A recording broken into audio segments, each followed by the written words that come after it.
एक झाड़ू लगाने वाला गिरिराज जी की तलहटी में झाड़ू लगाता था, उसको मंदिर में प्रवेश नहीं करने देते थे लोग।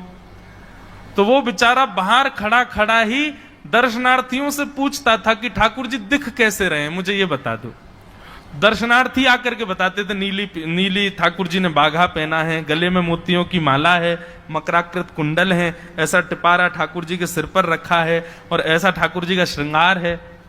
तो वो बाहर खड़ा खड़ा नेत्र बंद करके सुन सुन करके ही अपने चित्त में एक झांकी बना लेता था और मन में सोचता था ऐसे दिख रहे होंगे ठाकुर जी। पर रोज प्रार्थना करता था, नाथ मुझे लगता है इस जन्म में तो आप मुझे कभी नहीं दिखोगे, भगवान इस जन्म में तो मैं आपके योग्य नहीं हूं, पर मेरे पर बस इतनी कृपा कर दो कि अगला जन्म मुझे दीजिएगा तो कुछ नहीं तो चेंटी बना देना, तो चेंटी बन करके मैं आपके 56 भोग में ही आ जाऊंगा, भीतर आके आपका दर्शन कर लूंगा, लेकिन मुझ पर अनुग्रह कर देना। ठाकुर जी उसके इस भाव से इतने रीझ गए। गोविंद दास को बोला था कि दाल बाटी खाने आएंगे। अब मंदिर बंद करके सब तो चले गए, वहां से सब लोग भोजनालय में भोजन प्रसाद पाने लगे। ठाकुर जी मंदिर से निकले अचक करके बाहर।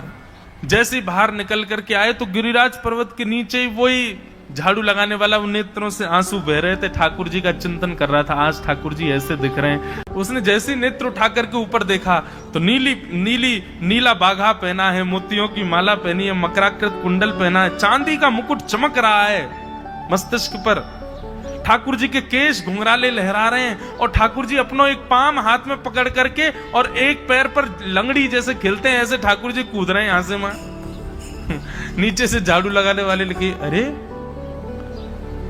ऐसा पुरुष तो मैंने जीवन में कभी नहीं देखा, ये कैसा पुरुष है। नीचे से ही ठाकुर जी को देखने लगा। अब स्वरूप उसको पता था तो उसने कही ये जरूर ठाकुर जी होंगे, वहीं से प्रणाम करें। ठाकुर जी बोले प्रणाम कर रहा हूं, दारी के जल्दी ऊपर आ, कांटो लगो मेरे पाम में, या को निकार। बोलने लगा, बोले मैं ऊपर नहीं आ सकता, गुसाई जी मारेंगे, सब लोग डांटेंगे मुझे। अरे नहीं गुसाई जी ऐसा कुछ ना कहें, ये सब तो बाहर के लोगों ने नियम बना दिए, मैं तो सबसे मिलूं, तू आजा जल्दी ऊपर। जैसे ही ऊपर गया, ज्यों ज्यों ठाकुर जी के समीप जाए त्यों त्यों उसके नेत्र सजल होते जाएं।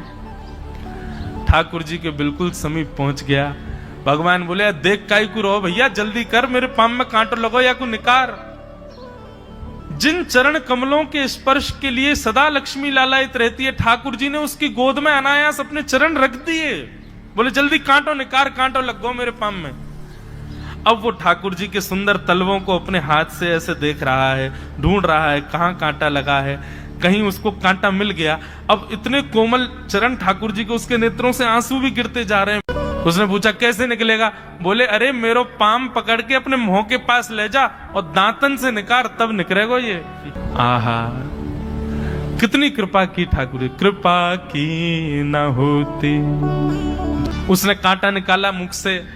ठाकुर जी बोले अब चल, मुंह से चलो ना जा रहा। गोविंद दास ने अपनी कदम खंडी में दाल बाटी बनाई है, मुंह ले चल वहां पे।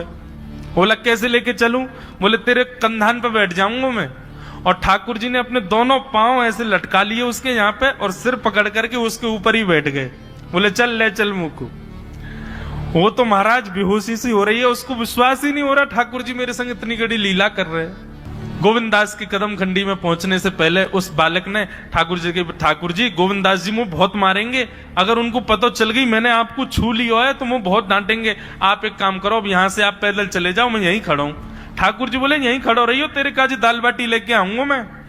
गोविंद दास के यहाँ ठाकुर जी पहुंच गए और पहुंच करके ठाकुर जी बोले चल गोविंदा जल्दी खवा, मुझको तो बहुत जोर की भूख लगी है। गोविंद दास बोले हाँ हाँ बिराजो। सुंदर व्यवस्था कर दी। ठाकुर जी बैठ गए और बैठ करके सामने पत्तल पर महाराज बाटी रखी, दाल रखी, चूरमा रखी, चटनी रखी, सब बढ़िया सुंदर सजा दी। अब ठाकुर जी पा रहे हैं, प्रेम से पाते जा रहे हैं और पाते पाते बीच में कहे और ला, और जल्दी ला, भूख लग रही है मुझको। गोविंदास बोले पहले इनको तो खा लो। अरे ना है तू जाने ना है मंदिर में मेरो भूख कैसे लगे? थाली में 2 रोटी और ये सब्जी, इनते मेरो भूख पेट थोड़ी भरे। मेरे सामने तो सबरी सामग्री धर दो, मेरो जो मन होगा मैं उठा के पाते जाऊंगा। अरे गोविंदा जल्दी लेके आ।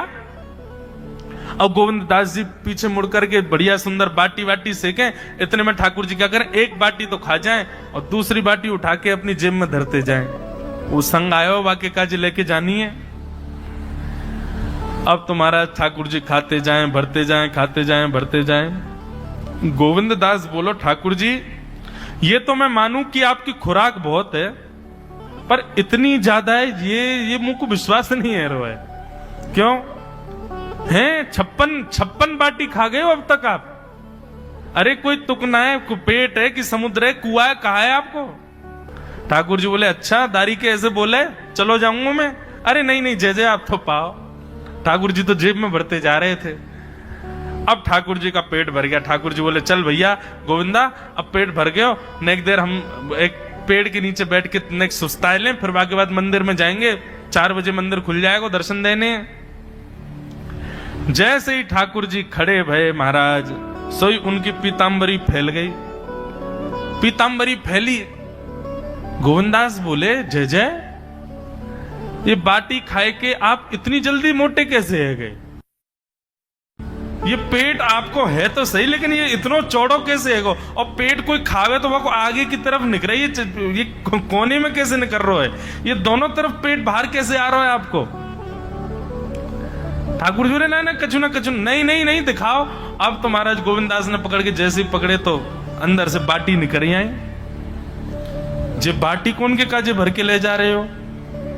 सही सही बताइयो लाला, कौन के काजे? कोई और सखा बना लियो तुमने मेरे अलावा? गोविंदास जी बाहर गए, बाहर जाकर के देखा तो एक वृक्ष के पीछे वो झाड़ू लगाने वाला बैठा था। अच्छा तो अब जे आपको सखा बन गए, जे आपको मित्र है गयो, या के काजे बाटी भर के ला रहे हो? ठाकुर जी के अच्छा अरे भैया ठीक है, अब तू सबंत कह मत दियो कि मैं यहाँ के संग आयो, यहाँ के संग खेलूं। अरे बेचारो बड़ो प्रेम करे मोते, ये भूखो बेचारो, मैंने सोची यहाँ के काजू बाटी ले चलूं। गोविंद दास जी के चित्त में एक क्षण के लिए तो ये भाव आ रहा है कि ठाकुर जी कितने प्रेमी हैं, लेकिन बाहर से कैसा दिखा रहे हैं? बोले स्वयं ने इतने सारे ग्रंथ निर्माण करा दिए, 4 वेद लिखवा दिए, उन पुराणों में शुद्धि पवित्रता अपरसता सबके इतने नियम बना दिए, और खुद क्या कर रहे हो हैं? कोई के सिर पे बैठ के घूम रहे हो, कहीं जा रहे हो, कछु भी खा रहे हो। ठाकुर जी बोले अब ये सब नियम तो मानवन के लिए है ना, हम तो जय जय हैं, हम थोड़ी करेंगे इन नियमन को। बोले चुपचाप चलो और आचमन करो, शुद्धि करो, तब जाइयो मंदिर में। वहीं गोविंद कुंड के पास में गोविंदास जी ने जबरदस्ती ठाकुर जी बैठा दिए।